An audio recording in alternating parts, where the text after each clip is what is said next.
Bon, parlons des preuves. Non, pas le genre qu'on boit. On parle de preuves juridiques. Imaginez une salle d'audience, comme dans ces rediffusions de New York. Police judiciaire que vous regardez en douce quand personne n'est là. Quelqu'un crie « Objection !» Beaucoup. Mais avant d'en arriver au cri, il nous faut des preuves. La preuve est l'épine dorsale de toute affaire juridique. C'est ce qui nous aide à séparer les faits de la fiction, la vérité du mensonge. Sans preuve, ce n'est qu'un groupe de personnes qui se montrent du doigt et crient dans de belles robes. Et personne ne veut ça, surtout pas les juges, qui doivent supporter ça toute la journée. Voyez les choses comme ça. Vous n'accuseriez pas votre ami d'avoir volé votre goûter préféré sans quelques miettes sérieuses qui mènent à lui, n'est-ce pas? Il en va de même pour la loi. Qu'il s'agisse d'un petit accrochage ou d'un crime majeur, vous avez besoin de preuves solides et irréfutables pour étayer vos affirmations. Maintenant, voici le piège. Tout le monde n'a pas à tout prouver dans une affaire juridique. C'est comme un jeu de patates chaudes, mais au lieu d'une patate, c'est la charge de la preuve. Habituellement, la personne qui fait la réclamation doit la justifier. Disons que votre voisin vous accuse d'avoir volé son pétunia primé.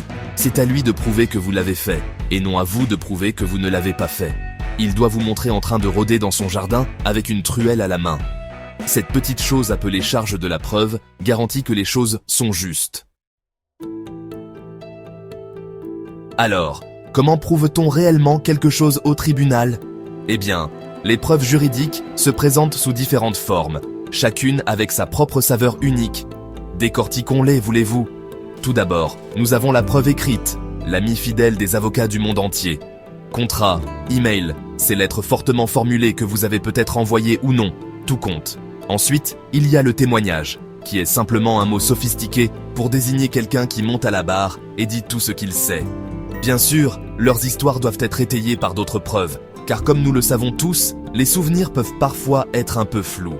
Ensuite, nous avons les présomptions. Ce sont comme des raccourcis juridiques, où le tribunal présume que quelque chose est vrai, sauf preuve du contraire.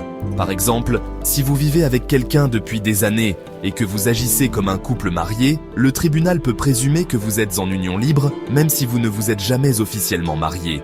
Et bien sûr, aucun buffet juridique ne serait complet sans une confession. C'est le moment où quelqu'un avoue le crime, espérons-le pas en direct. Enfin, nous avons les documents officiels, comme les actes de naissance, les certificats de mariage et ces photos d'école embarrassantes que vous souhaiteriez voir disparaître. Respect des règles. Toutes les preuves ne se valent pas. Voilà le problème avec les preuves. Ce n'est pas le Far West. Il y a des règles. Le tribunal veut s'assurer que les preuves sont fiables et n'ont pas été falsifiées. Voyez ça comme une émission de pâtisserie.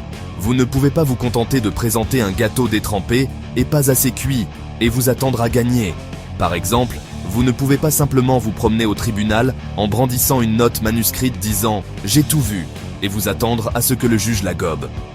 Le tribunal doit savoir qui l'a écrite, quand elle a été écrite et si la personne était sous la contrainte ou soudoyée avec des biscuits. Et ne parlons même pas des preuves obtenues illégalement. Vous vous souvenez de cette fois où vous avez emprunté le courrier de votre voisin pour prouver qu'il volait le câble? Ouais, le tribunal n'aimera pas beaucoup ça. Voilà donc l'univers impitoyable des preuves juridiques. C'est l'épine dorsale de notre système judiciaire, garantissant que les décisions sont prises sur la base de faits et non de simples ouï-dire ou d'accusations farfelues.